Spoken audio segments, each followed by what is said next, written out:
Algo que muchas veces se escucha en varios sitios, pero por ejemplo se escucha en el Congreso de los Diputados, es: ¿tiene usted la palabra o no tiene usted la palabra? Eso quiere decir que se le da permiso o no se le da permiso a la persona para hablar. ¿Tiene usted la palabra o no tiene usted la palabra? Y fíjense que en ese contexto, mis hermanos, lo que es la palabra es algo central e innegociable. Porque aquel que trae la palabra trae el mensaje que debe ser comunicado. Hay una centralidad en lo que es la palabra. ¿Tiene usted la palabra? Y este, mis hermanos, es el tema central de Nehemías 8. La centralidad de la palabra de Dios en la obra de Dios. La semana pasada, el domingo pasado, en Nehemías 7, ¿qué es lo que vimos? En Nehemías 7 empezamos con lo que era la segunda gran sección del libro de Nehemías. Esa sección donde Nehemías tiene que ya no reconstruir muros de piedras físicas, sino que tiene que empezar a reconstruir y a reedificar el pueblo que habitaba en la ciudad de Dios. Y esa reedificación del pueblo de Dios, esa restauración del pueblo, empezaba precisamente, si se acuerdan, con un censo que Dios puso en el corazón de Nehemías, y que mediante ese censo Nehemías identificaría quién eran aquellos que formaban parte verdaderamente del pueblo de Dios y por lo tanto tenían el derecho legítimo de poder reclamar, de poder vivir en la ciudad de Jerusalén, en la ciudad de su Dios. Y Nehemías 7 acababa diciéndonos que Israel, los sacerdotes, los cantores, los porteros y el resto del pueblo habitó en Jerusalén y en sus ciudades. La ciudad de Dios fue habitada y poblada por el pueblo de Dios. Ahora bien, al igual que en el Edén, mis hermanos, el pueblo que habita en la ciudad de Dios no puede ser cualquier pueblo, lo vimos, y no puede vivir de cualquier manera. Porque ese pueblo deberá ser un pueblo para la consagración, la alabanza y la adoración a su Dios. Acuérdense de que la semana pasada vimos de que el propósito principal de la ciudad de Dios, el propósito principal de Jerusalén, era ser la ciudad de salvación y protección para el pueblo de Dios, de tal manera que el pueblo pudiese ejercer su función principal, la función de alabar y de adorar a Dios. Ahora bien, ese pueblo tenía que ser restaurado nuevamente, reedificado nuevamente para poder ser consagrado para adorar a Dios. No pierdan de vista, mis hermanos, que estamos después del exilio. E Israel había pasado 70 años en el exilio. Y ahora Israel volvía, primero con Zorobabel, después con Esdras y ahora con Nehemías, volvían a la ciudad de su Dios. Y ahora ese pueblo que por 70 años había estado confinado, mis hermanos, lejos de la ciudad de Dios, ahora debía reestructurarse, reorganizarse, reconstruirse para volver a centrarse en lo que era esencial en su vida, glorificar y adorar a su Dios. Y la pregunta es, ¿qué es aquello? ¿Qué es aquello que Nehemías establecerá de manera principal para que la obra de Dios en restaurar a su pueblo se dé? ¿Establecerá Nehemías un gran coro de cantores y de alabanza? ¿Establecerá Nehemías lo que es una gran cantidad de actividades congregacionales para que el pueblo se estructure y se restaure? Mis hermanos, Nehemías no establecerá nada de esto. Lo que se establecerá como piedra central y fundamental para que el pueblo sea restaurado será la palabra de su Dios. Y con la centralidad de la palabra de su Dios, mis hermanos, lo que vamos a ver es que Dios obrará, Dios trabajará y Dios mediante su palabra restaurará a su pueblo.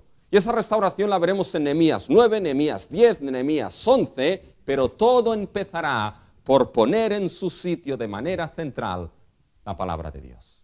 Así que tengan Nehemías 8, mis hermanos, tengan la palabra de Dios centralmente abierta delante de ustedes, porque vamos a ver la importancia de la centralidad de la palabra.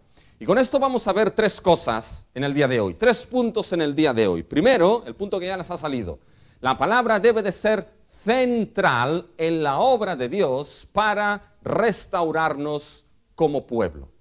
Segundo, vamos a ver que la palabra debe ser el acto de adoración central en el pueblo restaurado.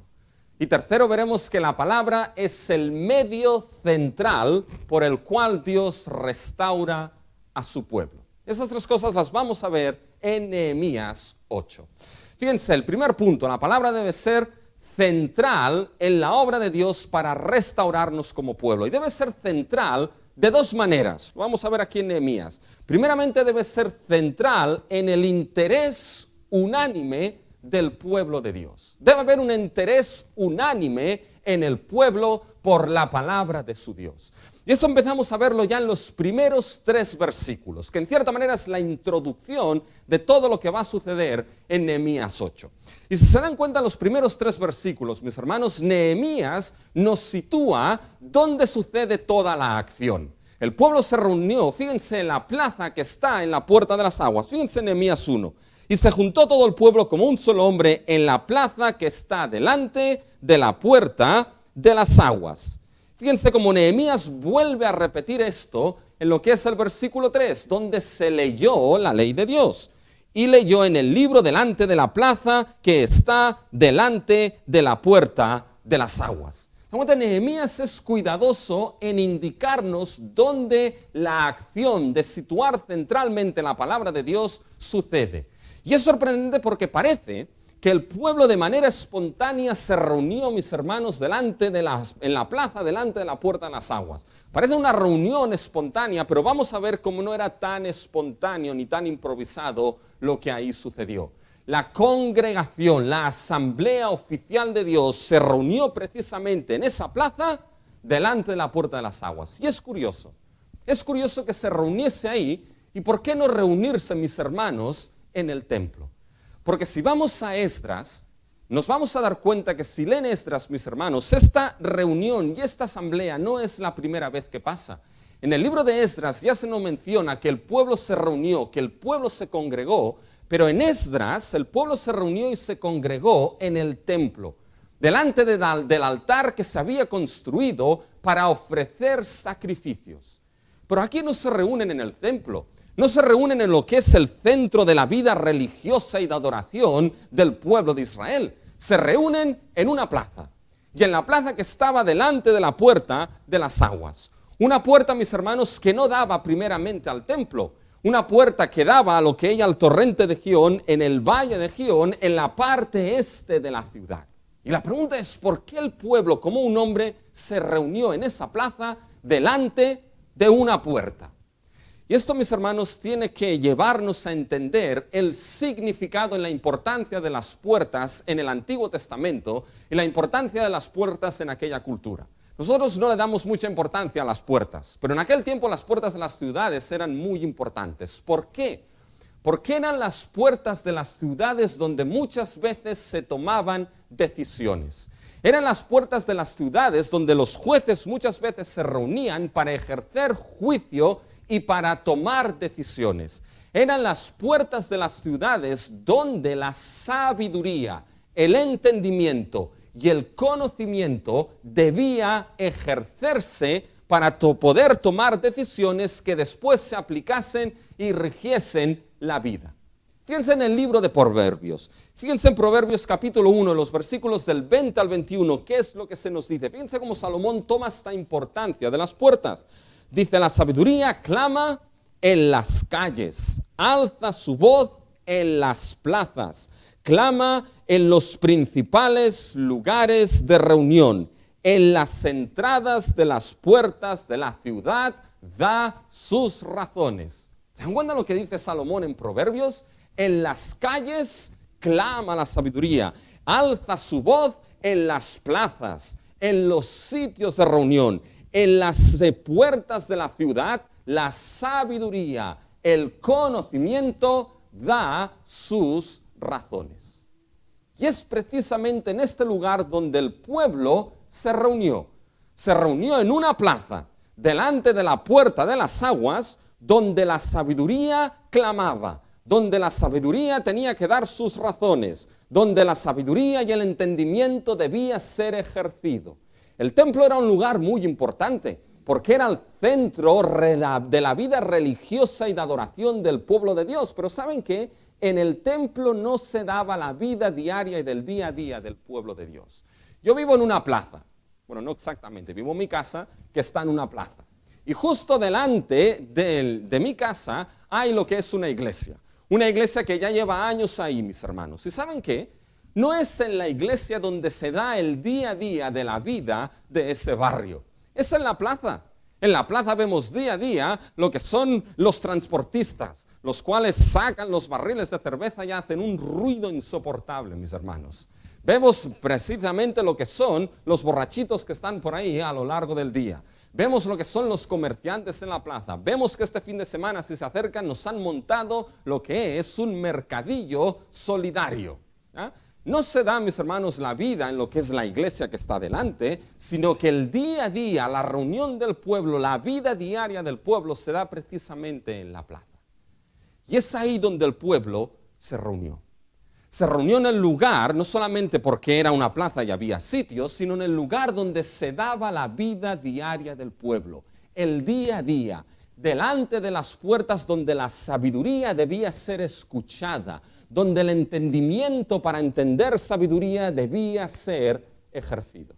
Quédense con esto, guárdenlo, porque esto es muy importante, mis hermanos. Y en esos lugares donde la sabiduría da sus razones, en las puertas, nos dice Proverbios, fíjense cómo se reúne el pueblo. Nehemías no quiere que esto se pierda. El pueblo no se reunió de cualquier manera. Fíjense en el versículo 1. Y se juntó todo el pueblo como un solo hombre. ¿Se dan cuenta? Se reunió el pueblo como un solo hombre. Hay un sentido de unidad en el pueblo. Y Nehemías no quiere que perdamos esto, porque después nos especifica un poquito más quién se reunió. Fíjense en el versículo 2. Y el sacerdote Esdras leyó la ley delante de la congregación, así de hombres como de mujeres y de todos los que podían entender. En el versículo 3 nos dice exactamente lo mismo, en presencia de hombres y mujeres y de todos los que podían entender. Es la manera de decirnos de Nehemías de que en cierta manera todo el pueblo se reunió en la plaza delante de la puerta de las aguas. Y Nehemías es más enfático. Quiere que el lector no pierda de vista de que había una unidad en el pueblo. Y de manera constante a lo largo del capítulo nos va diciendo la expresión todo el pueblo, todo el pueblo, todo el pueblo. Fíjense, mis hermanos, en el versículo 3. Fíjense al final cuando dice, en presencia de hombres y mujeres y de todos los que podían entender, a los oídos de todo el pueblo. ¿Se dan cuenta? Todo el pueblo. Fíjense ahora en el versículo 5, mis hermanos. Abrió pues Esdras el libro a ojos de todo el pueblo. Fíjense ahora en el versículo 6. Bendijo es entonces Esdras a Jehová Dios grande y todo el pueblo. ¿Se dan cuenta? Esto es enfático. Nehemías no lo repite por cualquier cosa. Nehemías lo repite porque quiere que se entienda de que aquel que se reunió es todo el pueblo en unidad. Había una reunión unánime allí. Había un sentido unánime del pueblo. Había una unanimidad en un interés central. Y aquí viene la cuestión. ¿En qué interés central y unánime estaba el pueblo en esa situación? Fíjense, versículo 1.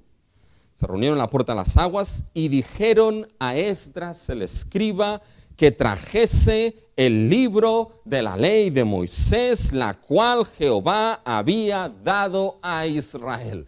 Mis hermanos, el pueblo se reunió con el interés unánime y central de que delante de ellos les fuese traído el libro de la ley de Moisés, les fuese traído el libro de la ley de su Dios. Le pidieron a Esdras, tráenos el libro de la ley, tráenos la palabra de nuestro Dios. Mis hermanos, esto es el sueño de cualquier predicador. Que venga al pueblo y diga, tráenos la palabra de nuestro Dios. Ahí el pueblo unánime tenía ese interés. Y la pregunta es, ¿por qué surgió esto del pueblo? Y saben, hay varias razones en ello. Y una, mis hermanos, es porque fíjense que fueron a pedírselo a Esdras. Y Esdras aquí es descrito de dos maneras. Es descrito como escriba y como sacerdote. Y eso es muy importante, porque según la ley, los sacerdotes eran aquellos que tenían la función de enseñar la palabra de Dios al pueblo. Fíjense en Malaquías, capítulo 2, versículo 7. Porque los labios del sacerdote han de guardar la sabiduría, y de su boca al pueblo buscará la ley, porque mensajeros de Jehová de los ejércitos. Fueron a pedirle la ley a aquel que se encargaba de enseñar la ley. Pero hay otra razón, mis hermanos, por las cuales el pueblo se reunió pidiendo la ley de Dios, pidiendo la Torá. Y probablemente lo que pedían y lo que se les trajo y se les leyó fue probablemente el libro de Éxodo, Deuteronomio, que era el libro de la ley del pacto de Dios para su pueblo. Y fueron a pedirla, ¿saben por qué? Porque no podemos perder de vista, mis hermanos, de que antes de esa situación, Esdras había estado por años enseñando al pueblo. Probablemente por 13 años Esdras había estado enseñando como sacerdote la ley de Dios a su pueblo. Esdras había estado enseñando al pueblo de Israel cuáles eran los fundamentos de su fe, cuáles eran los fundamentos bíblicos de su identidad como pueblo de Dios, cuáles eran los fundamentos de su fe y sus esenciales bíblicos como pueblo de Dios. Y lo más probable es que Esdras durante todos estos años enseñando al pueblo hubiese leído probablemente al pueblo Deuteronomio 31. Fíjense lo que Deuteronomio 31 dice, mis hermanos, a partir del versículo 9. Fíjense que va a sonar exactamente igual de lo que sucede aquí en Nehemías 8. Deuteronomio 31, 9. Y escribió Moisés esta ley y la dio a los sacerdotes hijos de Leví que llevaban el arca del pacto de Jehová y a todos los ancianos de Israel. Y les mandó Moisés diciendo, al fin de cada 7 años, en el año de la remisión, en la fiesta de los tabernáculos, cuando viniere todo Israel a presentarse delante de Jehová tu Dios en el lugar que le escogiere, leerás esta ley delante de todo Israel a oídos de ellos. Harás congregar al pueblo, varones y mujeres, niños y tus extranjeros que estuvieren en tus ciudades, para que oigan y aprendan y teman a Jehová vuestro Dios y cuiden de cumplir todas las palabras de esta ley. Y los hijos de ellos que no supieren, oigan y aprendan a temer a Jehová vuestro Dios todos los días que viviereis sobre la tierra donde vayáis, pasando el Jordán para tomar posesión de ella. ¿Qué es lo que mandó Dios en la ley? Dice, fíjense, cada 7 años, en el séptimo, el 7 ronda por ahí, mis hermanos, congregarás al pueblo.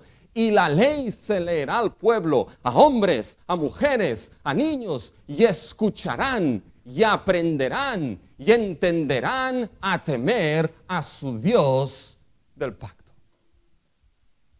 Probablemente Nehemías leyó y les enseñó esto. Por ley Dios decía esto. ¿Y saben qué? Es importante saber, mis hermanos, cuándo sucede Nehemías 8. Porque si se dan cuenta, mis hermanos, Nehemías 8 no sucede en cualquier mes del año. Nehemías 8 sucede, mis hermanos, en el primer día del mes séptimo. Y ese mes, mis hermanos, era un mes esencial y vital en el pueblo de Israel. Porque ese mes, mis hermanos, era el mes donde Israel debía congregarse de manera oficial delante de su Dios. El primer día del mes séptimo debía haber congregación oficial, lo veremos. El 10º día del mes séptimo debía haber el día de la expiación y el perdón nacional de pecados de Israel. Y en el día 15 del mes séptimo, ¿saben lo que debía celebrarse? Lo que Israel celebró en Nehemías 8, la fiesta de los tabernáculos, mis hermanos. Y ahora llegamos, que Israel vuelto del exilio se encuentra en el mes séptimo. Y lo que viene a su mente probablemente es lo que Esdras les estuvo enseñando y leyendo. Y llega al mes séptimo, ¿y qué es lo que dice Israel, el pueblo de Dios? Un mes importante, un mes vital. ¿Qué es lo que debemos hacer? Esdras, tráenos la ley de Moisés. Pero no la ley de cualquier hombre. Fíjense que es enfático en el versículo 1 de Nehemías. El libro de la ley de Moisés, la cual, y eso es importante, la cual Jehová había dado a Israel. No era la ley de Moisés en sí. Sí, Moisés la dio, pero era la ley de su Dios. No era palabra de Moisés primeramente, era palabra de Dios. Tráenos lo que es la ley. Literalmente la palabra ley tiene varios significados, pero uno de ellos es la palabra instrucción, guía para la vida. Tráenos lo que es la instrucción de nuestro Dios. Tráenos lo que es la guía de nuestro Dios para que ahora, en este momento, después de haber vuelto del exilio, en el 7º mes, en la ciudad de Dios, en esta tierra prometida, Esdras, tráenos la palabra de nuestro Dios para que tengamos la instrucción, la guía, la sabiduría para saber qué, para saber cómo debemos vivir en esta ciudad, en esta tierra, en este hogar que nuestro Dios nos ha dado y donde Él nos ha traído, mis hermanos. Esto es lo que estaban pidiendo, que les fuese traída la regla de fe para su vida. Para vivir no conforme lo que ellos pensaban y querían, sino conforme lo que su Dios pedía. Mis hermanos, ¿se dan cuenta? Un interés unánime del pueblo. Un interés unido del pueblo en la centralidad de la instrucción de su Dios para vivir en ese momento determinado. Y mis hermanos, eso es lo mismo para nosotros. Después de años, piensen hermanos, después de años y años y años y años de instrucción en la palabra de Dios, de años y años y años de enseñanza en la palabra de Dios, mis hermanos, el deseo y anhelo que debería surgir por la gracia de Dios en la vida del pueblo de Dios, en nuestra vida como iglesia, es precisamente tráenos la instrucción de nuestro Dios, para que en el momento en el cual estamos ahora, personalmente en tu vida, congregacionalmente como iglesia, para que en este momento sepamos cuál es la guía, la instrucción que nuestro Dios nos da para seguir adelante. 70 años Israel estuvo confinado en Babilonia, mis hermanos. ¿Cuántos años hemos estado confinados nosotros? Ya se nos ha olvidado, el 2021 no existe, se fue, mis hermanos. Pero fíjense que después de ese tiempo volver la cuestión es decir, tráenos la ley, tráenos la palabra de nuestro Dios como instrucción para saber cómo vivir en este momento. Y fíjense que esa centralidad en un interés unánime era una centralidad también en un entendimiento del pueblo de Dios. Fíjense, ahora aquí Nehemías es enfático que no solamente había un interés unánime en la palabra, sino que había una unanimidad, un interés en entender esa palabra. Fíjense a quién les traída lo que es esa palabra en el versículo 2. Y el sacerdote Esdras trajo la ley delante de la congregación, así de hombres como de mujeres y de todos los que podían entender. Fíjense cómo esto vuelve a repetirse en el versículo 3, a mitad. En presencia de hombres y mujeres y de todos los que podían entender. Y los oídos de todo el pueblo estaban atentos, literalmente escuchaban el libro de la ley. ¿Se dan cuenta? Él leyó el libro delante de la plaza que está delante de la puerta de las aguas desde el alba hasta mediodía. Mis hermanos, mediodía leyendo el libro de la ley de Dios. Mediodía. No voy a hacer ningún comentario de esto, mis hermanos. A buen entendedor, pocas palabras bastan. Mediodía, mis hermanos.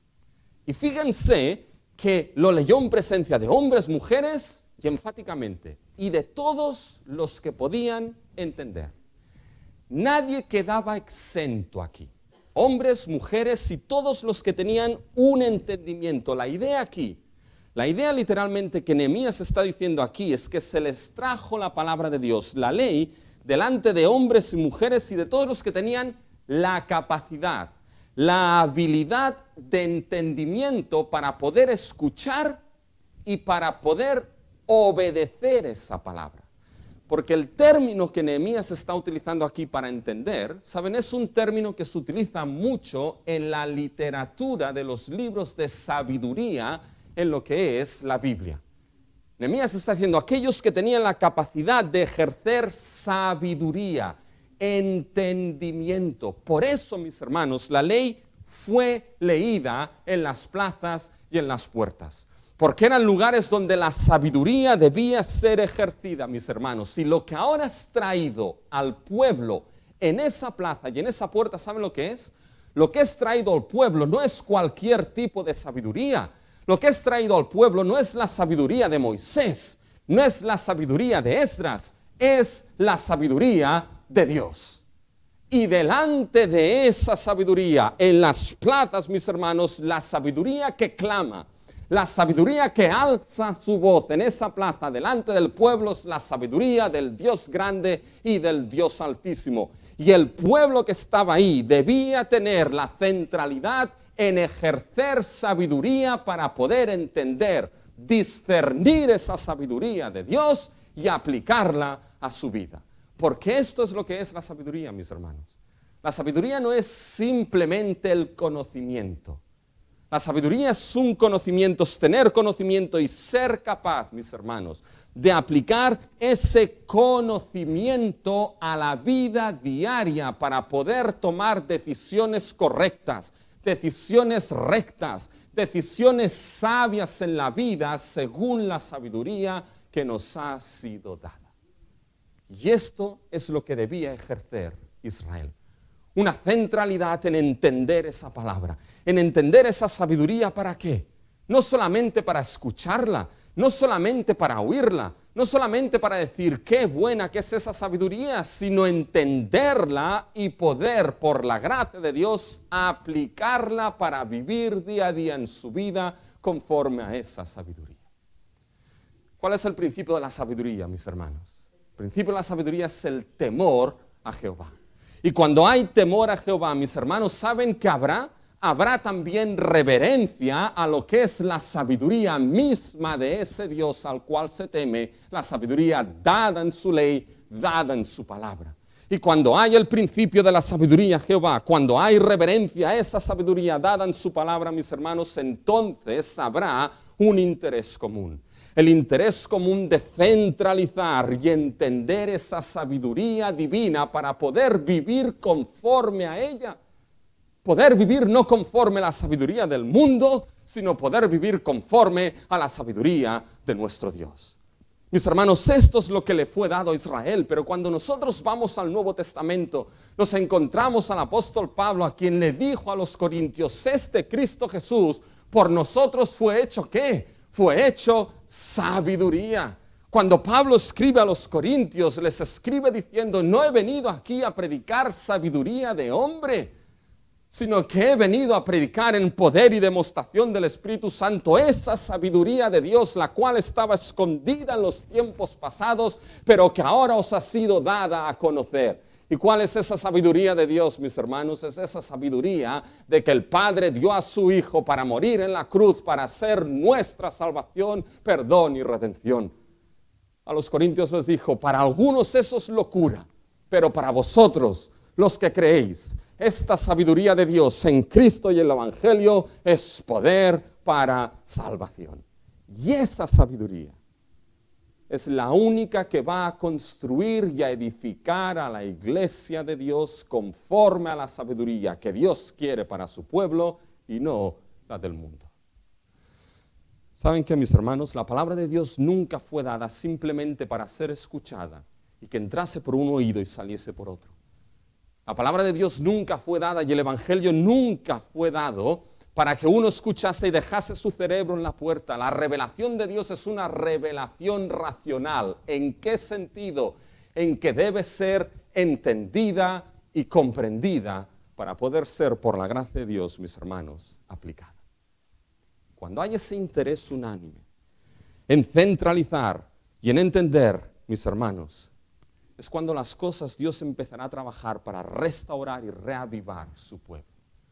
¿Saben qué? Queremos ver la iglesia restaurada según la sabiduría del Evangelio de nuestro Señor Jesucristo? Queremos ver la iglesia reavivada, queremos vernos como pueblo reavivados, mis hermanos. Entonces debe haber un interés central y unánime en su palabra, en entender su palabra y ese glorioso Evangelio que nos ha sido dado. Y eso se transformará entonces en el acto central de adoración del pueblo. Porque esa es la segunda realidad que vemos aquí. Que la palabra debe ser el acto central de adoración del pueblo restaurado. Y debe ser central, mis hermanos, fíjense, como acto central de adoración, debe ser un acto de adoración congregacional. Un acto de adoración congregacional. Fíjense ahora a partir del versículo 4 en adelante, mis hermanos. Aquí Nehemías nos va a explicar cómo se da o cómo se leyó la ley y cómo se escuchó esa ley de Dios. Ahora nos va a llevar un poquito más cerca Nehemías y nos va a llevar a que nos va a poner en la audiencia. Y vamos a ver entonces cómo esa ley fue leída y cómo esa ley fue escuchada. Y lo primero que nos va a mostrar es que lo que ahí sucedió, lo que aquí vemos es un acto de adoración, es el acto de adoración central y congregacional del pueblo. Y fíjense, mis hermanos, fíjense lo que sucede a partir del versículo 4. Es como si ahora, mis hermanos, Nehemías nos sitúa y vemos un gran púlpito de madera. En realidad era una plataforma de madera que se construyó, por lo tanto la cosa no era tan improvisada y se preparó. Una gran plataforma de madera donde está Esdras encima y después leemos que hay 13 hombres a izquierda y a derecha de Esdras. Fíjense lo que la imagen. Esdras en el medio y 13 hombres a izquierda y a derecha. No se nos dice lo que hacían. Probablemente eran los que daban los rollos de la ley a Esdras para ser leída y quizá podían ayudar también en la lectura. Pero esta es la situación. Y cuando esto está, mis hermanos, el escenario puesto, fíjense, ahora es como si hubiese una cámara. La cámara se centraliza, mis hermanos, ahora en Esdras. Y cuando la cámara se centraliza en Esdras, en el versículo 5, fíjense lo que hace Esdras. Abrió pues Esdras el libro, literalmente, el rollo a ojos de todo el pueblo, porque estaba más alto que todo el pueblo. Abre el rollo de la ley de Dios delante del pueblo de Dios. Y cuando esto sucede, fíjense ahora, la cámara cambia, mis hermanos, y el zoom ahora se centra en cómo el pueblo responde. Fíjense, palpen lo que aquí está sucediendo. Y cuando abrió el rollo, el libro de la ley, ¿qué es lo que hizo el pueblo? Y cuando lo abrió, todo el pueblo estuvo atento. Literalmente lo que aquí se está diciendo no es tanto el pueblo estuvo atento, sino que el pueblo se puso de pie. Si están leyendo en la Nueva Versión Internacional o en la Biblia de las Américas, verán que lo que pone es que el pueblo se puso de pie. ¿Se dan cuenta, mis hermanos? Fíjense lo que aquí se palpa. Se palpa una reverencia asombrosa a lo que es la palabra de Dios. Se palpa y se puede cortar la solemnidad que aquí había en ese momento. ¿Qué es lo que hizo Esdras, mis hermanos? Simplemente abrió el rollo de la ley. No hizo nada más. Y cuando esto sucedió a ojos del pueblo, ¿qué es lo que hizo el pueblo? El pueblo de manera unánime se puso de pie delante de la palabra de su Dios. Eso es descriptivo, no es normativo. No quiere decir que siempre que se lee uno tenga que ponerse de pie. Uno puede quedarse sentado y ser igualmente reverente y ponerse de pie y ser irreverente. Pero fíjense que lo que nos muestra aquí, mis hermanos, es un acto de solemnidad, un acto de reverencia. ¿Por qué? Porque aquel rollo de la ley que se abría no era cualquier palabra la que se estaba abriendo, no era cualquier cosa la que se iba a decir. Lo que ahí se abría, la palabra que se iba a escuchar era la palabra de su Dios. La voz que se iba a escuchar era la voz de su Dios, del Dios grande, del Dios altísimo, del Dios que los amó, del Dios que los salvó, del Dios que los formó como pacto. Y delante de esto el pueblo se puso de pie. ¿Y qué sucede ahora? ¿Saben lo que sucede, mis hermanos? Algo precioso. Sucede un coro, mis hermanos. Hay un coro aquí. Tenemos el solista Esdras que canta y tenemos el coro de la congregación que responde. Y fíjense lo que dijo, mis hermanos, Esdras cuando abrió el libro de la ley, versículo 6. Bendijo entonces Esdras a Jehová Dios grande. Bendijo a Dios.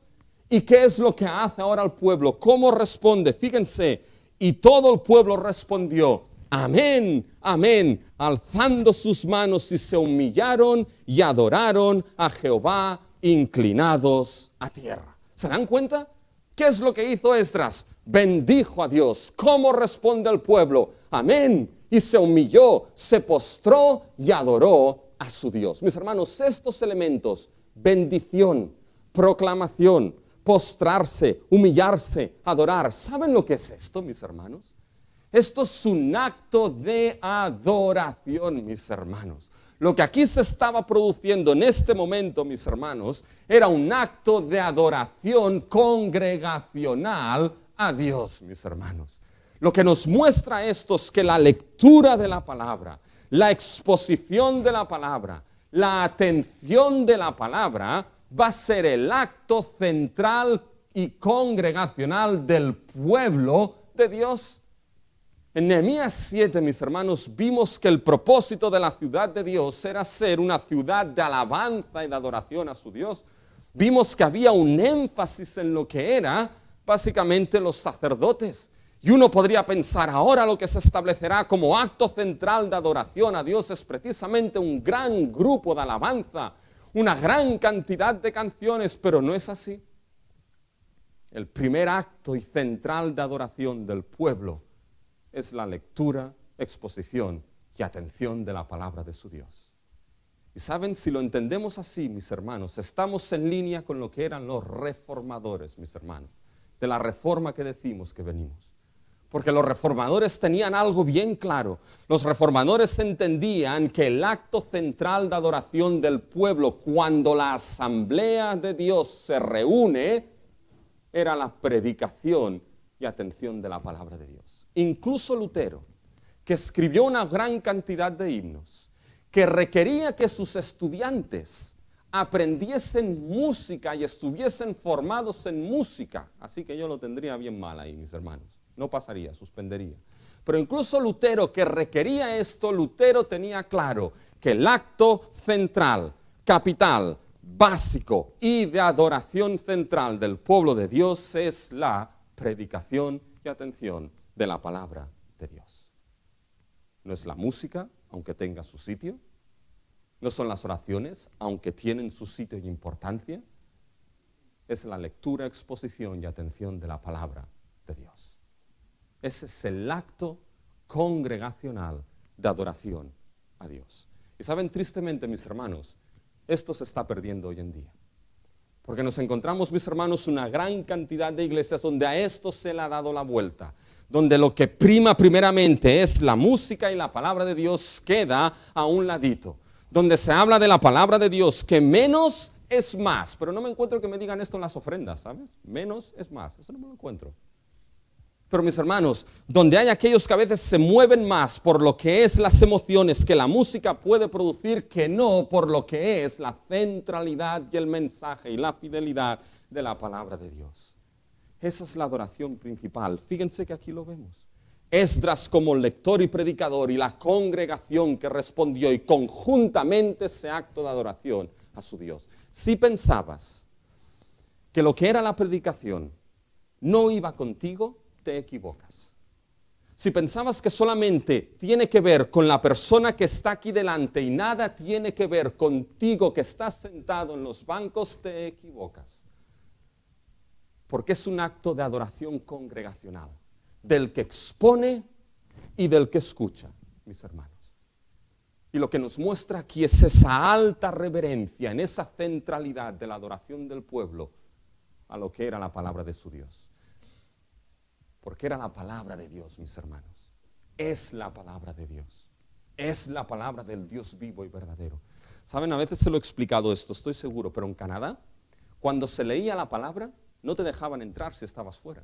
Si te habías ido al baño, te quedabas fuera, hasta que la palabra de Dios acabase de leerse. Porque era algo reverente. Y delante de la palabra y de la lectura de la palabra de Dios no había irreverencia. Creo que se lo expliqué alguna vez. Ahí en Canadá hubo uno que se quedó dormido en el culto. Cosa rara, esto no pasa, ¿eh? Se quedó dormido. pero se quedó dormido, mis hermanos, roncando. Unos ronquidos, unos alaridos, mis hermanos, ¿ya? Impresionante. Y de repente, nada, a los 30 segundos, ¿ya? Betty ha estado ahí, sabe cómo son, ¿ya? A los 30 segundos sale un ujier, le toca al hombro a aquel que se ha dormido y está roncando como un animal, le dice, aquí no se duerme, váyase usted a otro sitio, váyase al vestíbulo.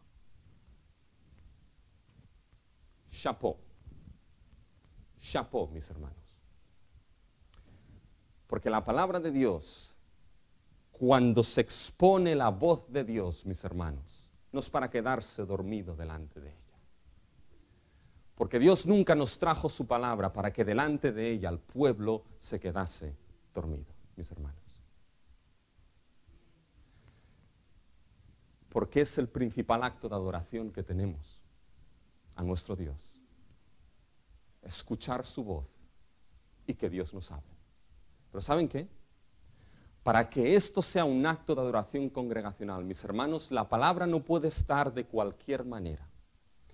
Tiene que haber también, o tiene que estar fielmente expuesta y fielmente escuchada.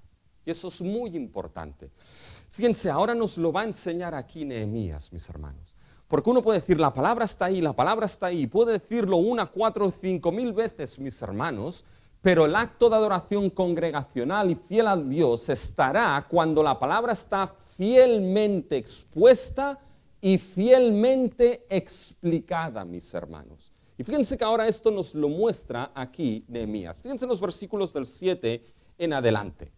Fíjense, se nos dice aquí que había otro grupo de hombres, en el versículo 7, y los levitas Jesúa, Bani, Serabías, Jamín, Acub, Sebatai, se nos menciona un grupo de 13 hombres más. Estos son distintos a los que estaban en la plataforma con Esdras, son distintos.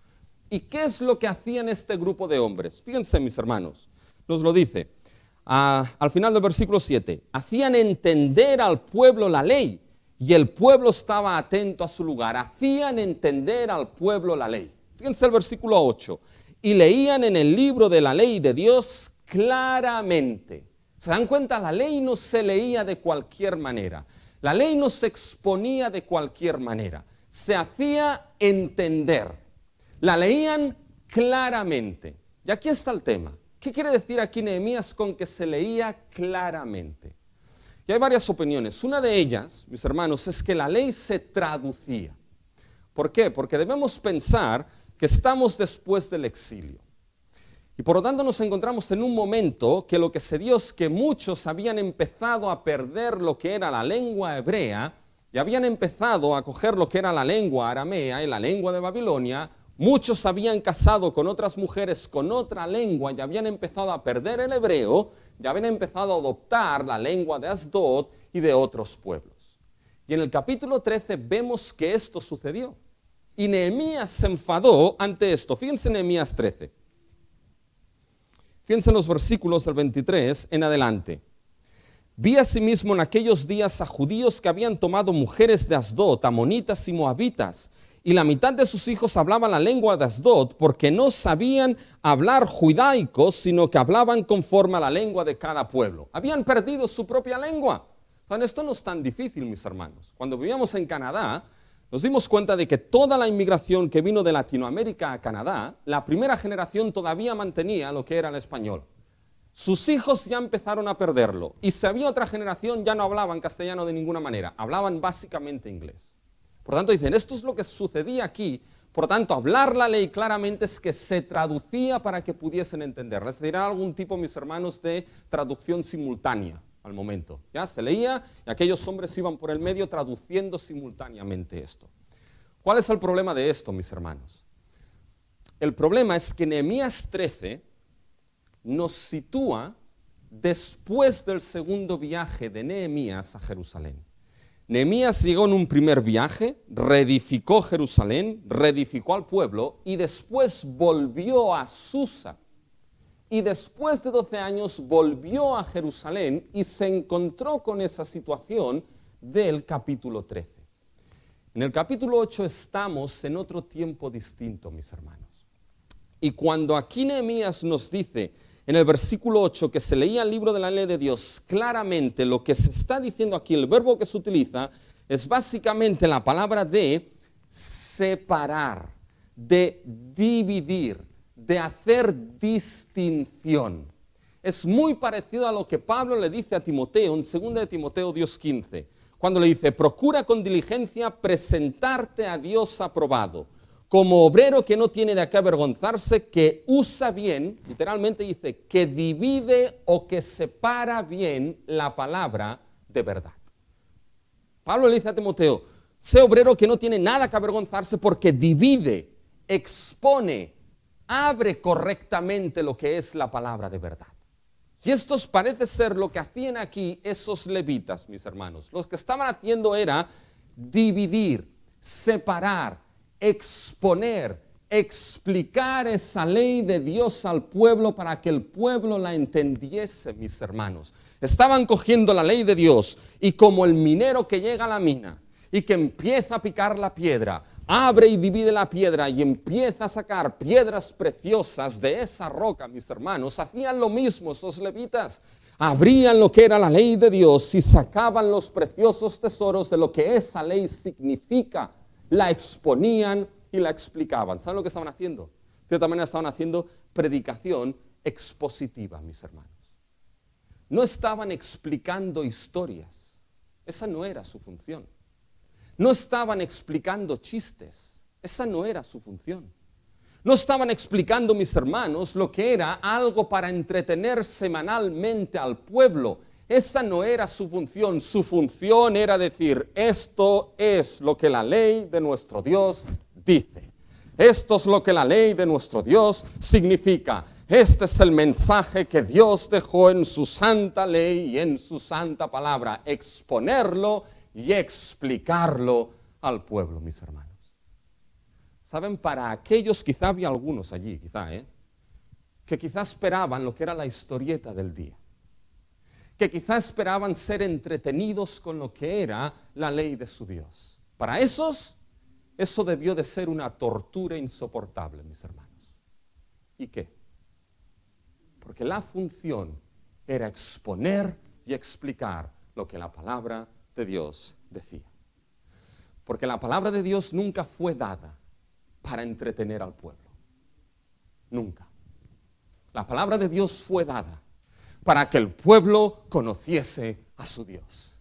La palabra de Dios fue dada y la ley de Dios fue dada para que el pueblo supiese quién era su Dios, para que el pueblo pudiese vivir temiendo y en reverencia a su Dios, para que el pueblo pudiese tener una vida conforme a esa ley, una vida de lo que significaba ser pueblo redimido, ser pueblo salvado, ser pueblo del pacto, ser luz a las naciones.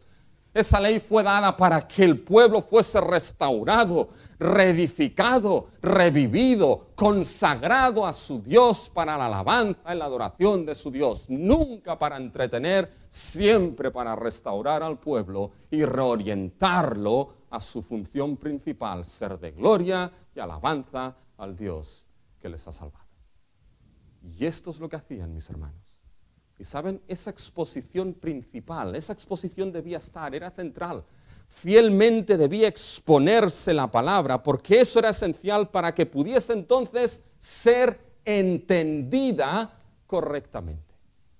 Y aquí está la otra parte.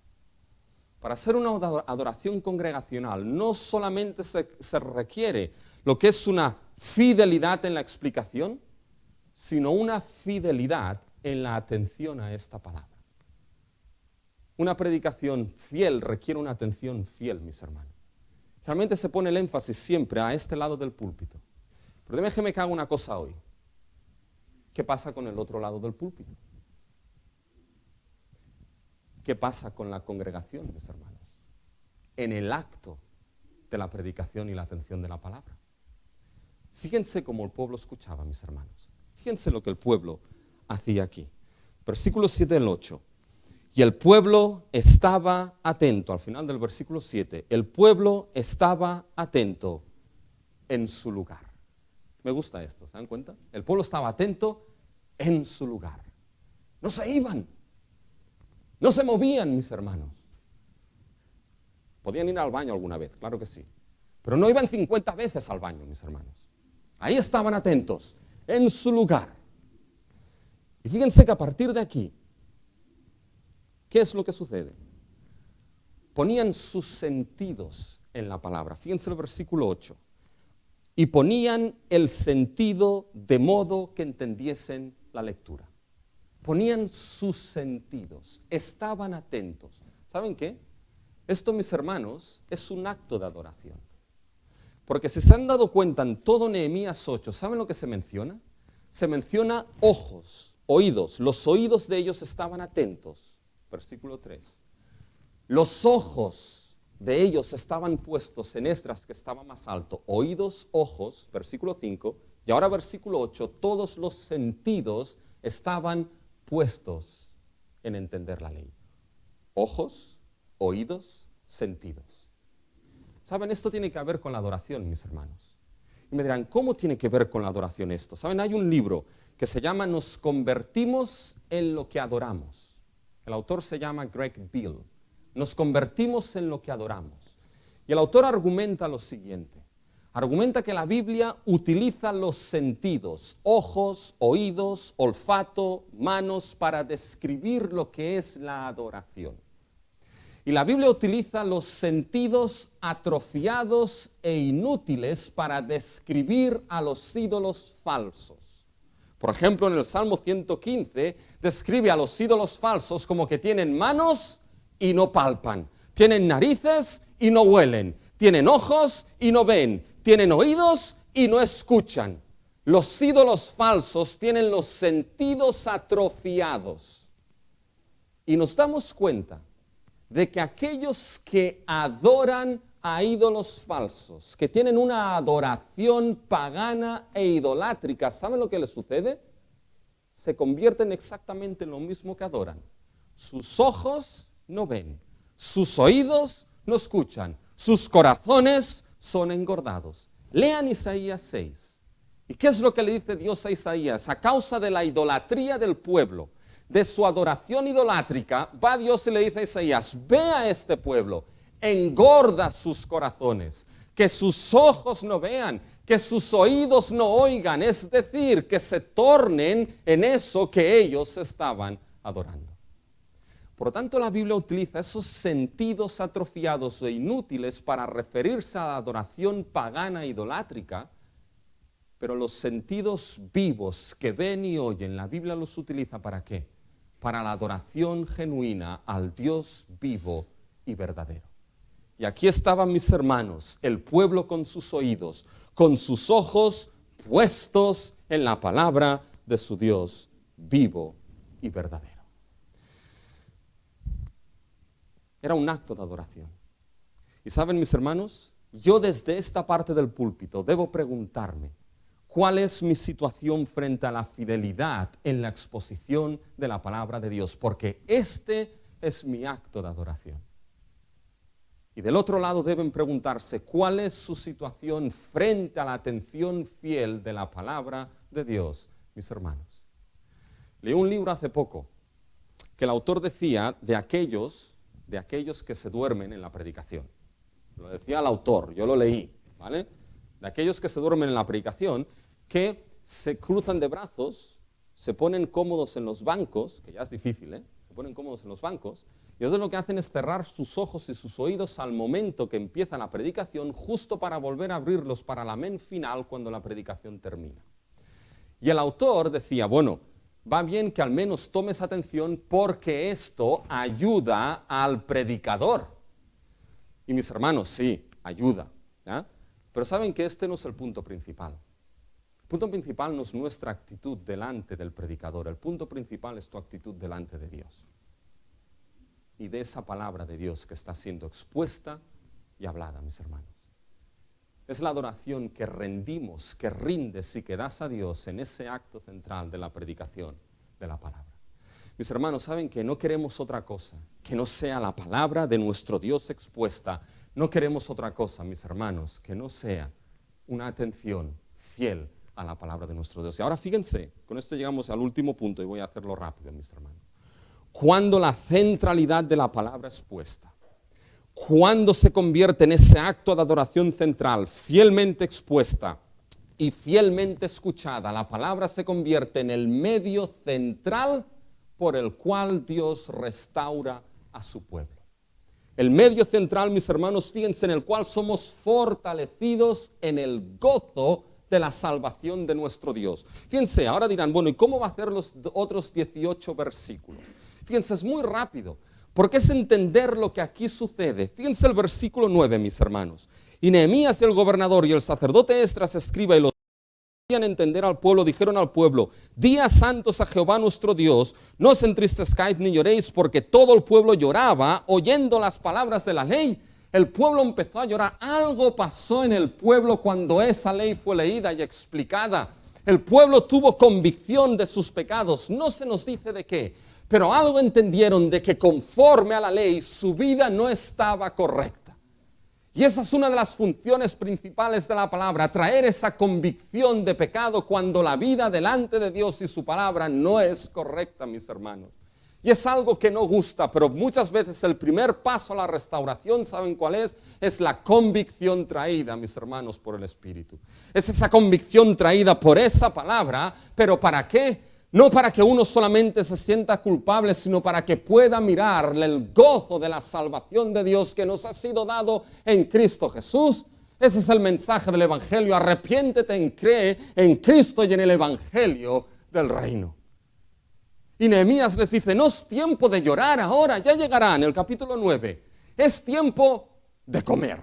Esto me encanta. Es tiempo de comer. Es tiempo de hacer fiesta y no de estar tristes. Y la cuestión es, ¿cómo puede decir esto Nehemías? Es tiempo de comer y de estar de fiesta. ¿Qué es lo que está sucediendo aquí? Fíjense, mis hermanos, hay tres cosas, tres pilares importantes en estos versículos del 9 al 17. El primero es que les dice, día santo es. Es día santo, mis hermanos.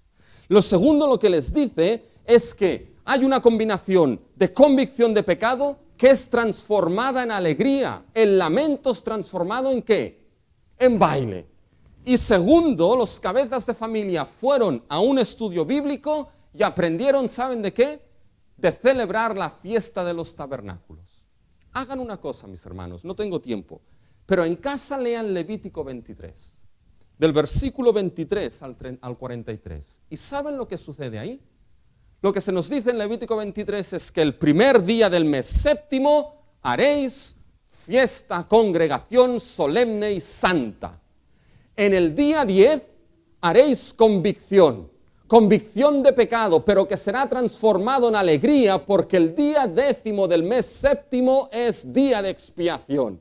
Los pecados serán perdonados, vuestros pecados serán borrados, y en el día 15, ¿sabéis lo que haréis? La fiesta de los tabernáculos. Recordaréis el tiempo en que Dios os guardó, el tiempo en que Dios os guió, el tiempo en que Dios os preservó en el desierto hasta llevaros a vuestro hogar, la tierra prometida. ¿Se dan cuenta lo que son todos estos versículos? Aquí nos lo encontramos. Es un recuerdo y un memorial de la salvación obrada por Dios. Esto es lo que habían olvidado. Fíjense el versículo 17. Y toda la congregación que volvió de la cautividad hizo tabernáculos y en el tabernáculo habitó, porque desde los días de Josué, hijo de Nun, hasta aquel día no habían hecho así los hijos de Israel. Y hubo alegría muy grande. No es que no celebrasen la fiesta de los tabernáculos, en Esdras aparece, es que no la habían vuelto a celebrar así. Josué, mis hermanos, es aquel que llevó al pueblo después que Dios lo preservó a la tierra prometida. ¿Y qué nos encontramos ahí? Un pueblo vuelto del exilio a su tierra y a su ciudad, y ahora podían volver a recordar el gozo de Jehová. ¿Saben cuál era el gozo de Jehová? El gozo de Jehová, mis hermanos, era el gozo de la salvación, el gozo de haber salvado a su pueblo, el gozo de haber perdonado a su pueblo, el gozo de haber preservado a su pueblo y llevarlo a su propio hogar. Y ahora el pueblo recordaba eso y dice, esto es vuestra fortaleza y vuestra fuerza, pueblo. Y esta es nuestra fortaleza. Porque lo que vemos aquí, ¿saben lo que es, mis hermanos? Es el Evangelio mismo. Mis hermanos, el gozo que tenemos es de saber el gozo de la salvación de Dios en nuestra vida. Es el gozo de saber que en Cristo Jesús hemos sido perdonados. Es el gozo que Dios tiene de haber perdonado a pecadores como nosotros, habernos dado nuestro sumo sacerdote, habernos dado esa sangre preciosa, habernos dado la cruz, el último altar para la expiación de nuestro pecado, habernos dado el pan de vida que nos sustenta y nos guarda, preservarnos hasta que lleguemos a nuestro hogar final. Y entonces ahí, como nos dice Judas, Dios nos presente delante de su gloria con gran alegría, mis hermanos. Esta es nuestra fortaleza. Y esto quiere decir que día a día, día tras día, mis hermanos, el Evangelio de nuestro Señor Jesucristo, en esta santa palabra de nuestro Dios, debe de ser proclamado y predicado de una parte, de otra parte, porque esto es lo que va a edificarnos como pueblo y como iglesia. Esta es nuestra realidad y esta puede ser tu realidad si acudes a Cristo con arrepentimiento y fe. Mis hermanos, termino. Hace tiempo alguien me dijo, Rubén, ¿por qué no hablas de otras cosas? Porque esto ya nos lo sabemos. Pues mis hermanos, les digo como Pablo, me he propuesto saber solamente una cosa entre vosotros, y es a Cristo y Cristo crucificado. Y esta palabra que nos habla de ese Cristo, porque Él, su evangelio y su palabra, y no otra cosa, será lo que nos restaure, nos reedifique y nos haga crecer como el pueblo que somos, el pueblo redimido por la sangre de nuestro Señor Jesucristo. Dios quiera que no perdemos, mis hermanos, nunca esta palabra en medio de nosotros.